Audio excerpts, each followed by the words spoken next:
Fraude do INSS.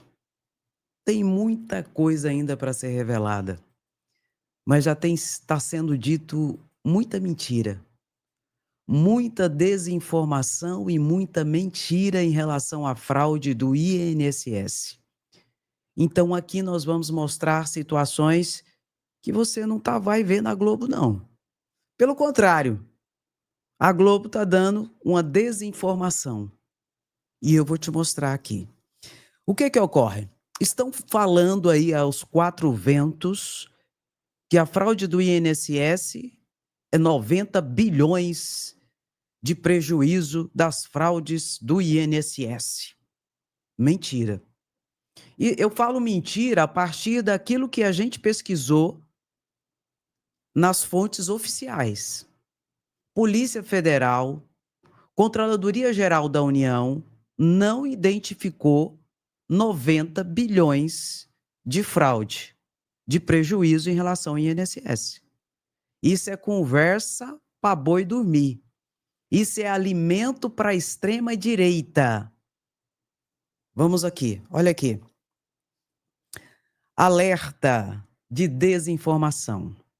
É falso que o INSS teve fraude de 90 bilhões em empréstimos consignados em 2023, no governo Lula. É falso. O relatório da Controladoria Geral da União em nenhum momento fala que houve uma fraude de 90 bilhões. E destaca também que o número de reclamações sobre consignados no INSS bateu recorde, verdade, mas foi em 2021 e que caiu em 2023. Então tome cuidado com essa mentira, com essa desinformação. Qual que é a verdadeira, então, informação, Andréia? Olha o que o G1 falou e que o Globo News reverberou e tudo e tal de coisa. Disse assim, ó, investigações avançam sobre empréstimo consignados do INSS. Só em 2023 foram 35 mil reclamações. A Globo está errada. A G1 está errada. A Globo News está errada. Não foram 35 mil reclamações em 2023, não. Não, André? Não. Foi mais. Foi mais, André? Foi. Foi mais. Foi 43 mil. Só que observe esses dados aqui. Olha aqui. Em 2023, foram 43 mil reclamações. No universo de 23 milhões de aposentados, que significa 0,01% de reclamações em relação ao número de aposentados. Então a Rede Globo, Globo News, está tentando fazer um estardalhaço todo, só que está usando desinformação e os números errados, porque não foi nas fontes oficiais. Só que se quiser fazer estardalhaço de fato e de verdade, nós vamos passar para a próxima página. Aí sim, isso aqui tem que ser mostrado. Olha aqui. Reclamações sobre empréstimos consignados. Em 2021, bateu o recorde. Durante o governo Bolsonaro, foram 110 mil reclamações. Em 2022, continuou do mesmo jeito. De um universo que bateu de 130 bilhões em empréstimos, bateu em 2022 com 2021, 168 mil reclamações. Bateu 168 mil reclamações do universo de 130 bilhões de empréstimos em 2021 e 2022. E só em 2021 foi 110 mil reclamações. Em 2023, Andréia, bateu 35 mil reclamações. Isso aqui, ó, esse dado do Lula, conforme o G1 e tal. Só que não foi 43 mil. Mas eu quero que você perceba a diferença. Foi 43 mil no ano passado, em 2023, de reclamações. 43 mil reclamações. Que chegou a 0,01% em relação ao número de aposentados e pensionistas. Agora, em 2021, foi o recorde. Foi 110 mil reclamações durante o governo Bolsonaro. Juntando 2021 e 2022 no governo Bolsonaro, foi 168 mil reclamações. Só que essa parte ninguém conta. Só querem ficar batendo no dado errado de 35 mil reclamações do ano passado, sendo que no Bolsonaro chegou a 168 mil reclamações. Mas essa parte aí é fichinha. Essa parte aí é fichinha. É fichinha, André? É fichinha. Porque tem essa outra parte aqui. Só a Ambec registrou 7.500 reclamações. A Ambec é a empresa vinculada ao careca do INSS, que contribuiu inclusive, para a campanha política de Bolsonaro em 2022 para ver se ele era eleito. O careca do INSS, que segundo a Polícia Federal está envolvido até o fio de cabelo da cabeça, nessa empresa aqui dele teve 7.500 reclamações. E quais foram as medidas adotadas pelo governo Bolsonaro diante dessas reclamações? Porque isso tudo que eu estou explicando para vocês está nos sites oficiais. Vou te mostrar aqui, ó. 2021, governo Bolsonaro. Tá aqui, ó, no site oficial de 2021. Olha aqui. Olha aqui, ó. Tá grande? Bota grande, bota grande. Olha aqui, ó. Tá aqui, ó, publicado aqui, ó.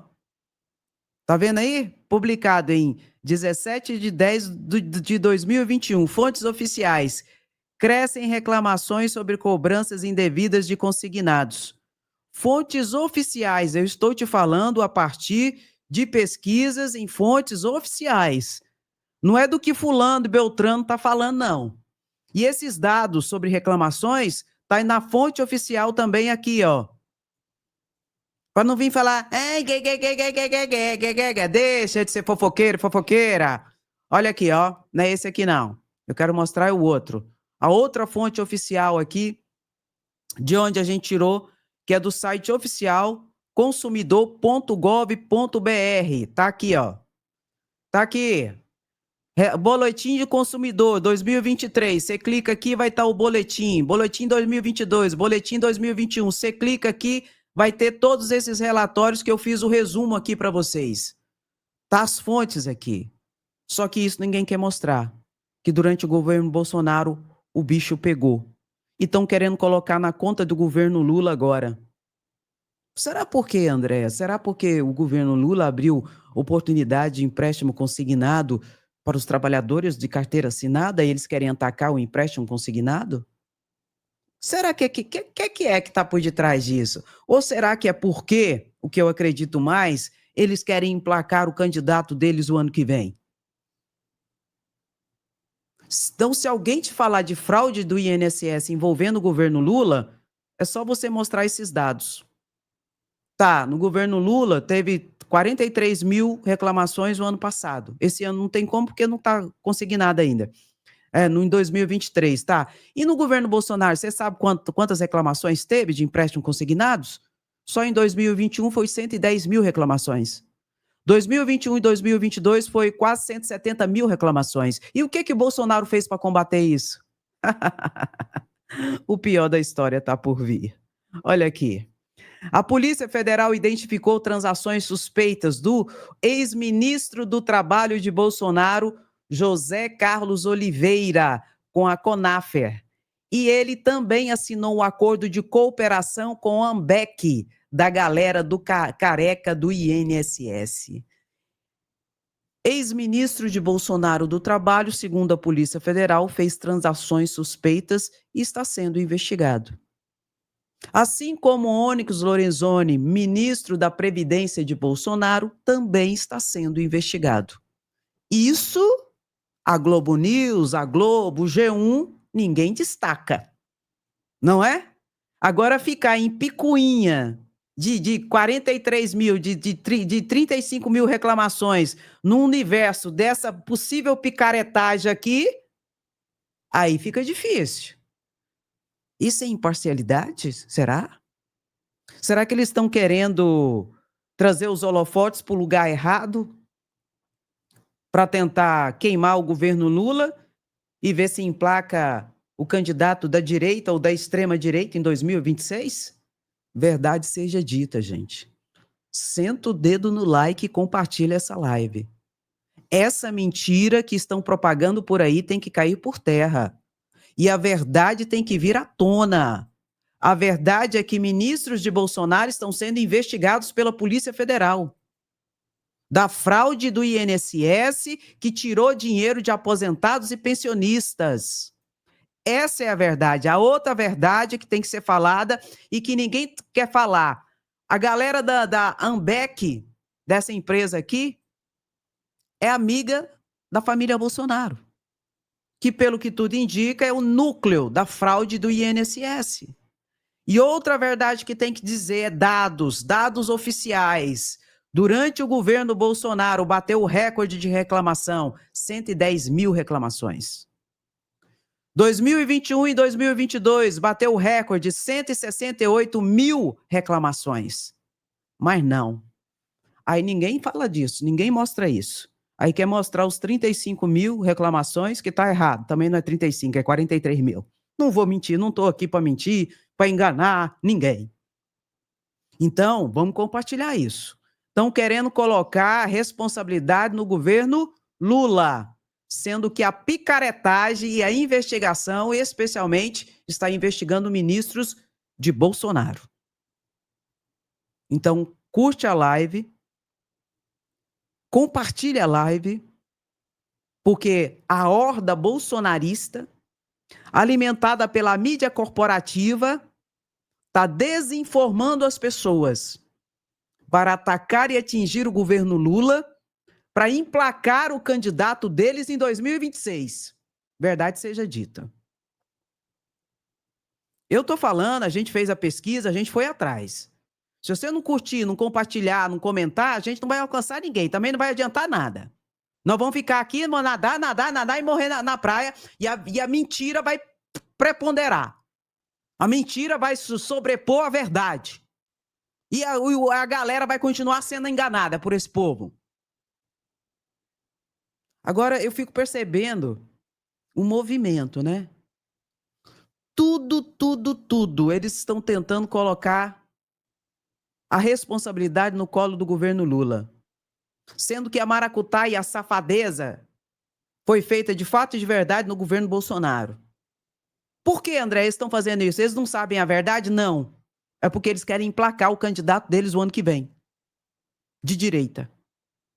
É por isso. E tem um monte de gente propagando mentira. Ai, o rombo de 90 bilhões no INSS. Bom, Polícia Federal, Controladoria Geral da União, não falou nada disso. Desse rombo. Agora, não sei de onde você tirou isso. E se tivesse rombo, pode colocar no colo de quem é devido. Que é Bolsonaro. O governo atual está fazendo é desbaratar essa organização criminosa. Essa responsabilidade você pode colocar no governo Lula. Por desbaratar a organização criminosa dentro do INSS. Onde, reitero, ministros de Bolsonaro estão sendo investigados. Ex-ministros. E detalhe, as associações aí, sindicatos e tal, toda, os 12, principalmente os 12 envolvidos nessa maracutaia, é de direita. São vinculados a grupos políticos de direita. Não é de esquerda, não. Aí todo mundo, sindicato então é de esquerda. Não, tem muito sindicato aí. Aqui, Central, aqui. Não, tira. Tá tudo trocado aqui. Tem muito sindicato aí que é vendido, que não é de esquerda, não.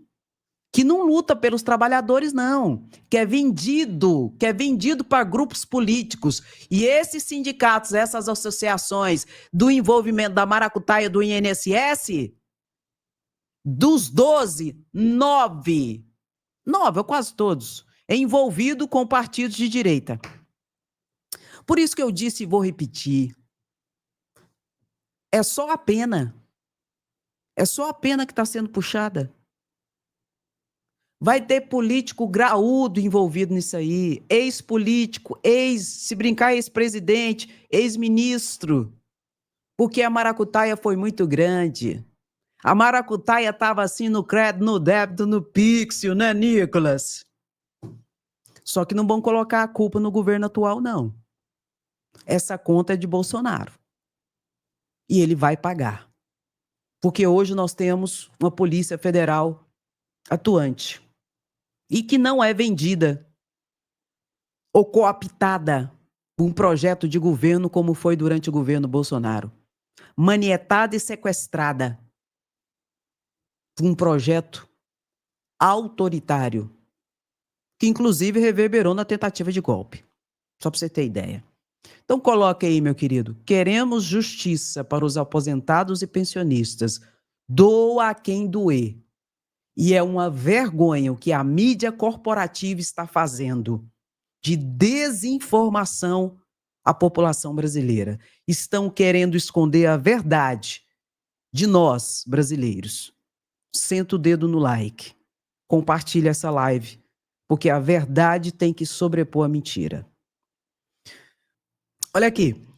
Recadinho de Fux sobre Moraes enfurece bolsonaristas. Ministro que virou o queridinho da extrema-direita no caso dos golpistas deu banho de água fria nos seguidores do ex-presidente. Impossível ser mais direto. Os bolsonaristas se apegaram a Luiz Fux, porque Luiz Fux, julgamentos pretéritos, diz que ia analisar no momento certo, no julgamento, se realmente houve tentativa de golpe ou se foi apenas atos preparatórios, que não significa crime. Foi apenas atos preparatórios para uma tentativa de golpe. E que a tentativa de golpe não aconteceu, só foi atos preparatórios. Ele falou isso, que ia analisar essa situação. Aí o que aconteceu? Ele já virou o queridinho das hordas bolsonaristas. Bolsonaro citou ele na última manifestação, Michele Bolsonaro citou ele na última manifestação. Não manche a sua carreira de juiz, não manche a sua vida profissional e pale. Ou seja, ele virou a esperança dos bolsonaristas dentro do Supremo Tribunal Federal, Luiz Fux, porque ele manifestou que ia analisar isso a fundo. Só que agora ele já virou objeto de pancada dos bolsonaristas, porque ontem, no julgamento, ele deixou claro que não tem nada contra o ministro Alexandre de Moraes, pelo contrário, que ele admira muito o ministro Alexandre de Moraes e que não é adversário do ministro Alexandre de Moraes. E que pode ter um posicionamento divergente, que isso não significa em nenhuma monta ser contra Alexandre de Moraes, ser contra o ministro nas posturas dele e no posicionamento dele enquanto relator em relação aos golpistas. Aí pronto, aí os bolsonaristas agora estão magoados. Estão magoados, parte estão magoados com Luiz Fux e a outra parte está enfurecida com Luiz Fux. Vamos ver um tico-tico dessa parte que vale a pena? De ontem? Ontem, meu querido, você não estava aqui, não? Ah, não acredito. Ontem, o Supremo Tribunal Federal, a primeira turma, tornou réu mais um grupo aqui, que é o Núcleo 4, que são esses aqui, ó. Esses 7 aqui ontem, a primeira turma do Supremo Tribunal Federal tornou réu eles pela tentativa de golpe, tentativa de abolição violenta do Estado Democrático de Direito, organização criminosa armada, dano qualificado ao patrimônio público, dano qualificado ao patrimônio tombado. Tornou réu, ou seja, aceitou a denúncia e vai começar, então, o processo criminal contra eles. Quando, Andréia? Vai ser publicado no Diário Oficial da União essa decisão aqui. Eles podem entrar com embargo ainda, mas embargo é um recurso rápido. Aí vai ser publicado no Diário Oficial da União. Assim que for publicado, eles serão intimados da abertura do processo e serão citados para apresentar a defesa, quando inicie, então, o processo. Foi isso que Bolsonaro tentou não ocorrer, o início do processo com a citação válida. Por isso que ele se escondeu lá dentro da UTI. Só que como não deu certo, aí ele correu e já saiu da UTI, já até saiu do hospital. O que ele queria era evitar a citação.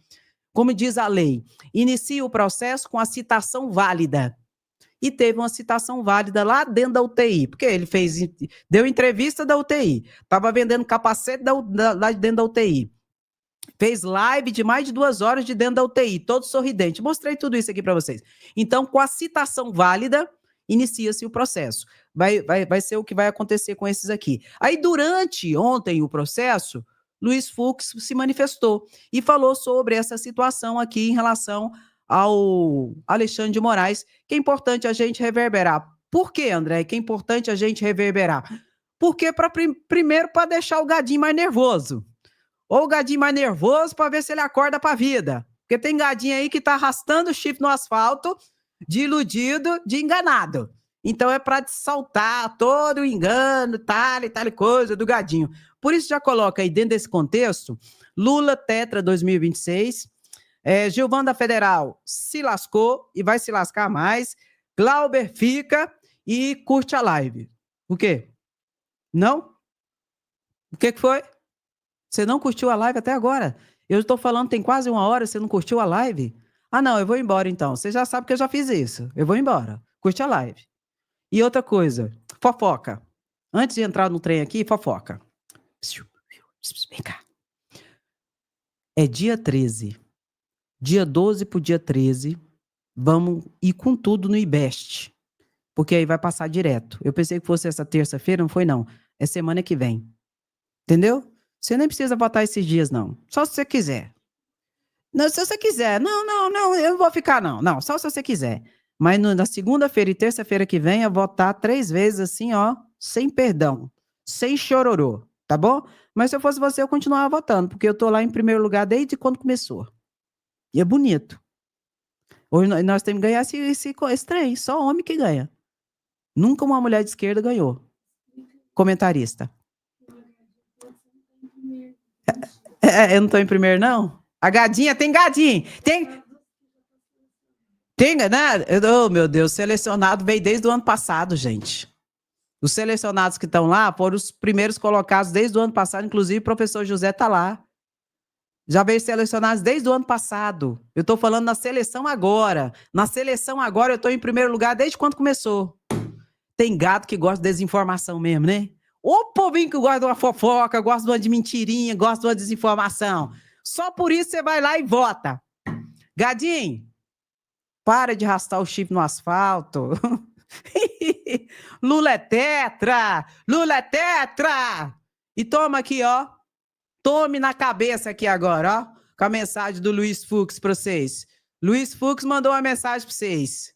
Uma mensagem bonita, menino. Ô, mensagem bonita do Luiz Fux. Vamos ver juntos aqui, no crédito, no débito e no Pix, né, Nicolas? Se me permite, ministro Luiz Fux, com a palavra. Essa bisbilhotagem ridícula, ela se referia a uma decisão que eu teria proferido no CNJ, numa sexta-feira, pedindo uma medida contrária à lei, e que, eventualmente, isso teria uma ligação familiar minha com o ministro Barroso. Eu tenho muita admiração pelo ministro Barroso, é um querido afilhado de casamento, porque eu celebrei o casamento dele como juiz do registro civil, mas eu não tenho nenhuma vinculação familiar. Então, acho que isso é tão alátero que isso não tem a menor influência. E houve urna eletrônica no casamento, ministro Fux? Não, houve urna eletrônica. Quase com poesia. Que bom. Ministro Alexandre, com a palavra. Presidente, 2 considerações. Primeiro, presidente, Vossa Excelência sabe que eu fico extremamente magoado, porque quando surge, por exemplo, o nome do ministro Fux, ninguém pede a suspeição dele. Quando surge o meu nome, são 868 pedidos de suspeição. Então, na verdade, é suspeito que é quem está pedindo minha suspeição, impressionante. O segundo ponto, ministro Flávio, o Marcelo Bornevetti, ele foi segurança do ex-presidente Jair Bolsonaro na campanha de 2018. Ele está na Polícia Federal desde 2005, foi segurança, e a partir do mandato do ex-presidente Jair Bolsonaro, ele assumiu o Centro de Inteligência Nacional da BIM. Excelência, pela ordem, o Marcelo e esse advogado jamais arguiu a suspeição de Vossa Excelência.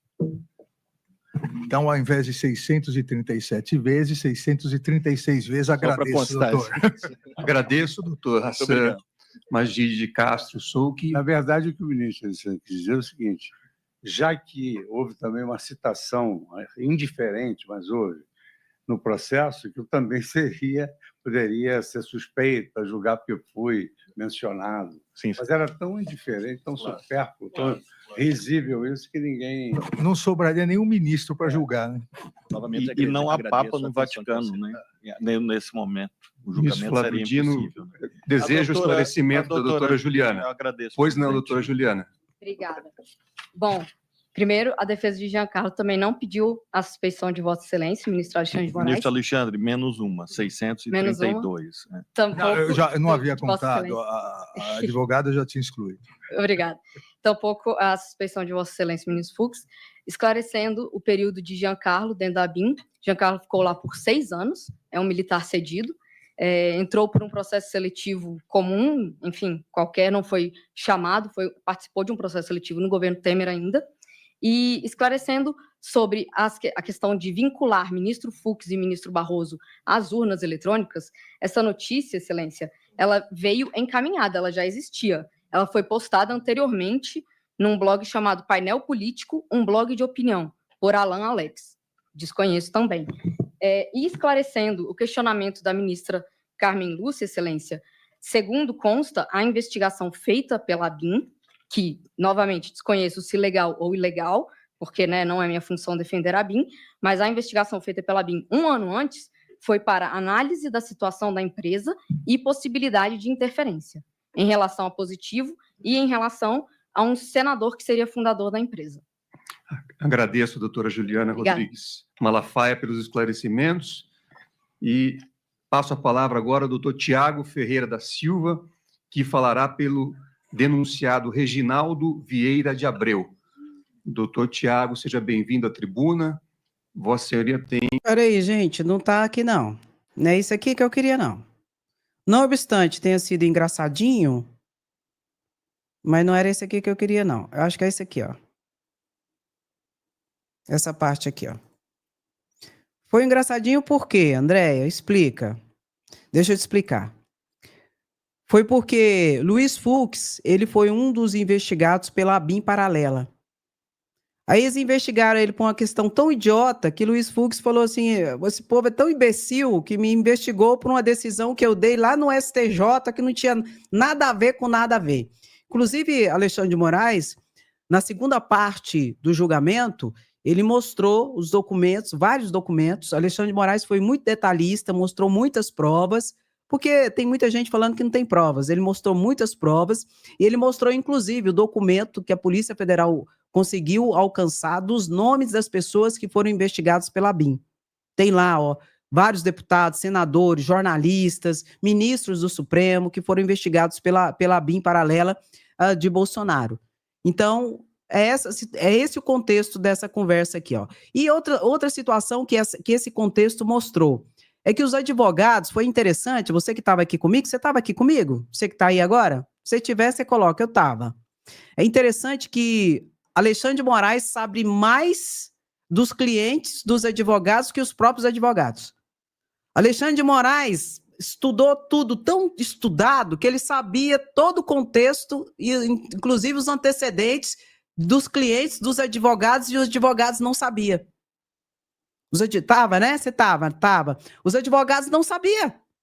Aí o Flávio Dino até riu e brincou. Pode perguntar para o Alexandre de Moraes, que Alexandre de Moraes sabe. Alexandre de Moraes sabe mais do que os próprios advogados da vida dos clientes dos advogados. Interessante essa parte aqui. Mas eu acho que é aqui que está a parte que deixou os bolsonaristas enfurecidos. Se não for, aí a gente mostra depois. Mas eu acho que é. Olha aqui.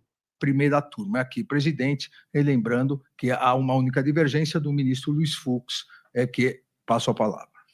É aqui. Senhor presidente, queria saudar Vossa Excelência, parabenizar por esse empenho de realizar as sessões matinais para que possamos concluir. Queria saudar também a eminente subprocuradora-geral, doutora Cláudia Sampaio Marques, com quem eu tive o prazer de trabalhar durante tantos anos e continuo tendo, nossa decana, a ministra Carmen Lúcia, o eminente relator, o ministro Alexandre de Moraes e o ministro Flávio Dino. Senhor presidente, na verdade, eu só pedi a palavra, não foi para repetir o que eu já disse, mas eu pedi a palavra porque nessa parte eu divergi. E, a respeito da divergência, eu gostaria de esclarecer, porque andei lendo algumas coisas completamente dissonantes da realidade. Eu e o ministro Alexandre temos uma amizade anterior à entrada dele no Supremo Tribunal Federal. Eu respeito muitíssimo o trabalho do ministro Alexandre de Moraes, que foi minucioso, um trabalho extremamente robusto, um trabalho que demorou muito tempo, sem prejuízo das suas outras funções. Então, só esclarecer que eu sou magistrado, como o ministro Alexandre é magistrado, como outros são magistrados. Então, o que, exatamente em razão da nossa amizade, em razão da nossa convivência de há muito, eu respeito as posições do ministro Alexandre de Moraes, como também tenho certeza que ele respeita as minhas posições divergentes. E, na verdade, o que há aqui não é discórdia, o que há aqui é dissenso. Então, se alguma coluna apurou que eu estou aqui para fazer alguma frente ao ministro Alexandre de Moraes, apurou muito mal, porque, na verdade, eu estou aqui mantendo pontos de vista que me parecem que são os adequados, à luz da minha visão de direito penal, de direito processual penal, inclusive em relação à competência, porque eu julguei a questão de ordem da competência e, na oportunidade, eu esclareci, em primeiro lugar, que, como presidente, eu havia modificado o regimento transferido para o plenário. E, em segundo lugar, porque se nós estávamos julgando todas essas pessoas na qualidade que elas exerciam, nós deveríamos mandar para o plenário. E, por uma questão de conexão probatória, todos iriam para o plenário. Mas, já que nenhum deles tinha mais nenhuma qualificação para o foro de prerrogativa, eu determinava, então, a remessa para o juízo de origem. Esses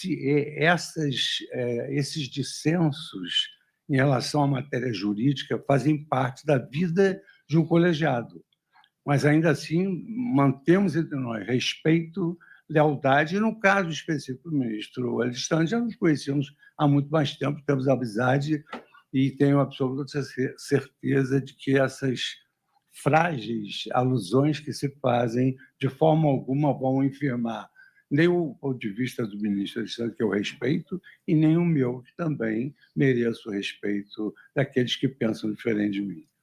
Então, com isso, eu só mantenho o que eu já falei sobre a incompetência, eu divijo, e, com relação às demais preliminares, o ministro Alexandre vai relatar o que já decidimos. Agradeço, ministro Luiz Fux, e devolvo a palavra ao ministro Alexandre de Moraes. Obrigado, presidente. Até aproveito as falas do ministro Fux para cumprimentar a imprensa aqui presente, que vem acompanhando já o terceiro julgamento, o núcleo 4, mas o terceiro julgamento dos núcleos. Parabenizar a imprensa pelo trabalho. Ministro Fux, 99,9% do trabalho da imprensa, esse trabalho sério de todos aqueles que estão aqui. Alguns querem transformar o Supremo na revista Caras, então tiram foto na minha gravata, do terno do ministro Flávio Dino, querem fazer intriga. E, obviamente, como Vossa Excelência disse, isso não é levado em conta aqui, até porque um tribunal é um órgão colegiado exatamente para cada um debater, discutir e apontar a sua posição. Então, ministro Fux, vão ter que fazer muito mais para me colocar contra Vossa Excelência e vice-versa. E é bom ter dito isso, porque senão, ministro Fux, alguns, por falta de notícia, iam falar que foi Vossa Excelência que machucou meu ombro. Então, que já fique claro, o ministro Fux é inocente em relação a isso. As nulidades aqui, o ponto 3, presidente, as nulidades, também, salvo uma, todas já foram. Essa parte que eu queria mostrar. E é interessante que eu sempre comentei aqui com vocês em relação a Luiz Fux, gente. É normal num colegiado ter uma postura dissente, ter uma postura diferente. É normal da democracia ter posicionamentos divergentes. E eu digo que é até saudável que no julgamento de Bolsonaro tenha posicionamento divergente. É saudável, é saudável. Não é ruim, não. Faz parte da democracia a divergência. Faz parte a dialética, os posicionamentos contrários, desde que, claro, com respeito, com ética, com civilidade, com urbanidade. Isso é normal. Tem o consenso e tem o dissenso. O que não pode ter é a coerção. A coerção, que é a força, é que não pode ter, a não ser para execução de ordens judiciais. Aí existe o fator da coerção, que é a força, que é o poder de polícia. Aí sim entra no momento certo para a realização daquilo que precisa ser realizado. Mas dentro do campo da política e do judiciário, do colegiado, é debate, pontos divergentes, é consenso uma hora, é dissenso outra hora. Agora, o que não pode ter é a coerção, o que está havendo, por exemplo, na Câmara de Deputados Federais, que é a violência pura.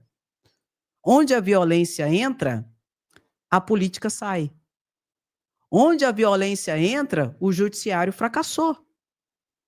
Salvo a violência estatal, que é uma forma de coerção para execução do interesse público e manutenção da ordem pública para a realização da lei e da justiça, que é quando manda uma ordem de prisão, etc, etc e tal. Entendeu, meu querido? Então, a democracia é isso. É respeito, urbanidade, civilidade.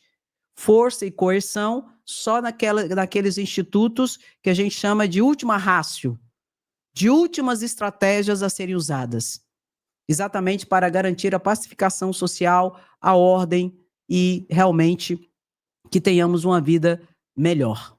Não esse galinheiro que muitas vezes a Câmara de Deputados Federais tem se transformado, por exemplo.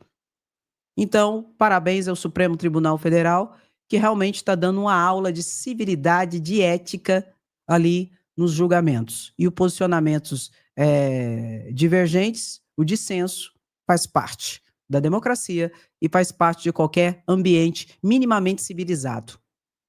Meu querido, minha querida, dá aquela paradinha. Toca no like e bota.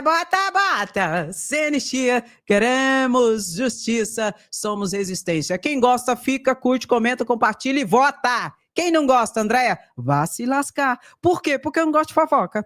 Eu não gosto de fofoca, de mentiraiada. Vocês gostam de mentira, né? Estão mentindo aí 90 bilhões de fraude no INSS. Cria vergonha na tua cara. Senta e aprende. E cria vergonha na tua cara dessa picaretagem, dessa bandidagem, desse mau caratismo, dessa sem vergonhice de mentir no crédito, no débito, no pixel e agora de mentir também no consignado. Ave Maria, misericórdia, Jesus acende a luz. Fica quem não gosta, vai te lascar. Beijo no teu coração, até a próxima live, se cuida. Tchau, tchau.